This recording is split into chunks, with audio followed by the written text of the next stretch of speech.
I completely share your sense of dismay, and particularly from artists. I think yes, the world of academia is rather more careerist, I think. And so, although I think it's just as unforgivable, it's more understandable. I think to be an artist, you have to be the kind of person whose sole fealty is to your muse. It has to be that. Otherwise, you're not really an artist in any serious sense at all.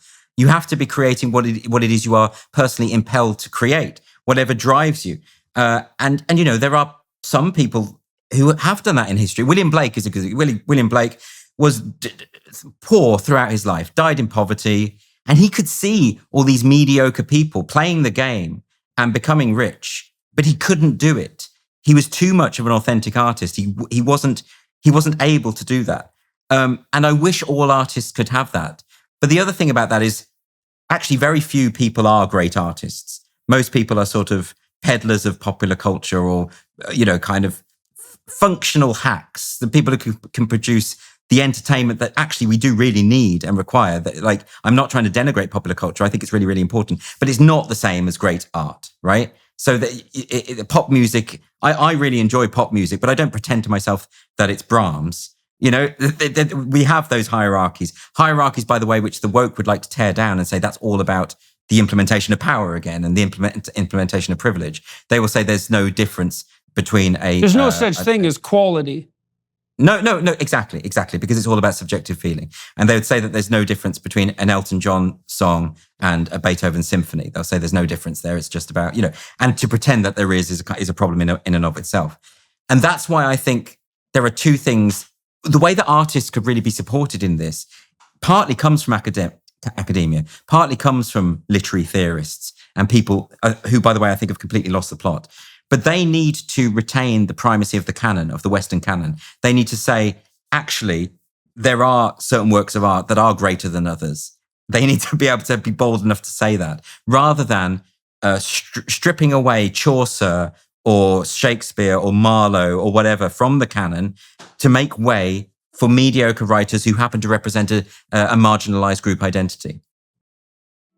The Bible is the root of all wisdom, inspiration, and spiritual nourishment. The Hallow app empowers you to explore the Bible's profound teachings and to effortlessly incorporate them into your daily life. A great place to start while you deepen your understanding of the Bible is to check out Father Mike Schmitz's Bible in a Year, available on the Hallow app for brief daily readings and reflections. Here you can dive into an extensive library of Bible reading plans, accompanied by insightful reflections and audio-guided meditations. Whether you're a seasoned Bible reader or just starting your journey, Hallow provides a platform for you to engage with Scripture like never before. Studying the Bible's literary brilliance has influenced countless writers, poets, and artists throughout history. By studying the Bible yourself, you'll gain a deeper appreciation for the power of storytelling, symbolism, and metaphor, enriching your understanding of literature across different genres. The Hallow app also helps you connect with a community of like-minded individuals, sharing experiences, insights, and encouragement along the path to spiritual growth. Download the app for free at hallow.com/Jordan. You can set reminders and track your progress along the way. Enrich your education and nurture your mind and soul today. Download the Hallow app at hallow.com/Jordan. That's hallow.com/Jordan. hallow.com/Jordan for an exclusive 3-month free trial of all 10,000 plus prayers and meditations. Well, I see in that, again, this re-emergence of the spirit of Cain. Because Cain, imagine you're a mediocre artist, wannabe. And part of the reason for that maybe isn't so much that you're talentless, although that might have something to do with it, but that you're unwilling to say a true word or to paint a true brushstroke. You're too cowardly, so you're not going anywhere. Okay, so you're getting irritated and resentful because your sacrifices aren't being appreciated by God. And so what do? Well, if you're Cain, you destroy your own ideal, right? Because that's what Cain says to God, my punishment is more than I can bear.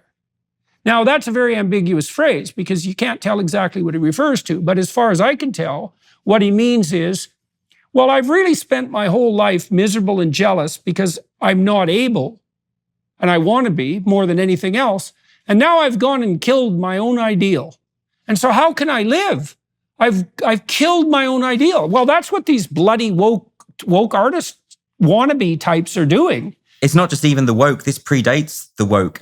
Harold Bloom the great literary theorist, used to write about the critical theorists, the identitarian theorists of the 90s as being the theorists of resentment. That's what he called them. I think that's exactly right. It started way back in the 60s with feminist writers trying to problematize writers such as D.H. Lawrence or Norman Mailer or whoever it might be, Ernest Hemingway, whatever, saying that these writers are sexist. I mean, when I was studying as an undergraduate for English literature, you basically got the highest marks if you problematized texts. If you went through a play and teased out the homophobic elements or the racist elements, you'd get rewarded almost like you were a kind of moral detective. And I think it all started there. It goes way back to that. Well, so then I would say that's part of the prideful hubris of the intellect. So you have these second-rate creative wannabes in English departments, let's say, and instead of worshiping the spirit of Shakespeare, which is what they should properly be doing and transmitting that to students, they elevate their critical capacity over and above the creative capacity of the artist, lay moral claim to the integrity of their arguments, and then propagandize to the students, and who pay $50,000 a year for the privilege. Which is why I go back to humility, because I think the only sensible or intelligent approach to Shakespeare is humility. Similarly, when we saw recently the publishing house, which publishing house was it that decided to rewrite P.G. Wodehouse's novels? P.G. Wodehouse is the greatest comic prose stylist in the English language. The idea that a group of 20-something activists in a publishing house think that they can write better than Wodehouse, think that they can improve his work by this sort of horrendous, bowdlerized version. Especially morally. Of course, morally. It's all based on morals. So it's so infuriating. I mean, it makes me very, very angry because it's the arrogance of that that I find absolutely stunning. But similarly with productions of Shakespeare. So there's I just saw a review the other day for a production of Julius Caesar by the Royal Shakespeare Company. By all accounts, it's just an identitarian mess. It's just it's taking the play and just reshaping it to promote voguish ideas that are in fashion at the moment about group identity and the primacy of group identity and power structures, etc. And therefore, they're missing the entire play. And as an audience member, this is why I think it's better to read Shakespeare at this point, because as an audience member, you are subject to whatever interpretation the director wants to impose on it. And if that director is really a preacher in disguise, then you're just going to get a sermon, not a play. That seems to me what's happening over and over again. I saw today, actually, there was an article about Macbeth. Which university? Trigger warning. It's a trigger warning on Macbeth at the University in Belfast, Queen's University in Belfast, right? Now, those people are studying a module on Shakespeare, and it's actually even a secondary module. They already have a decent knowledge of the subject. This is like an advanced module where they are to really get into the weeds with this great writer. And to put a trigger warning on that is to say that the way that we need to perceive these great texts is through our particularly obsessive, moralistic, identitarian lens, and that we have to see them as morally dangerous texts, potentially dangerous texts. Maybe they're exactly right on that front, because if you are a woke propagandist, there is nothing more dangerous to you than the spirit of Shakespeare. Sure. And there is something dangerous, actually, particularly about Macbeth, I think, because in Macbeth, I think Macbeth is one of Shakespeare's greatest plays. And I think one of the reasons why I always found it disturbing, even as a child, even though I didn't really know why I found it disturbing as a child, because it's one of those that gets on school text because it's such a short one. But actually, when you watch it, it isn't like Shakespeare created so many sort of great embodiments of evil, people like Iago in Othello or Edmund in King Lear or Aaron in Titus Andronicus, these figures.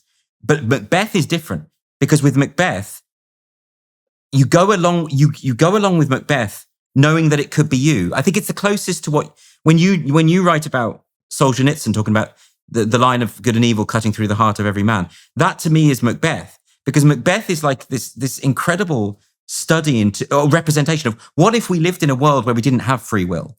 Macbeth knows everything he is doing is wrong and cannot stop it from happening.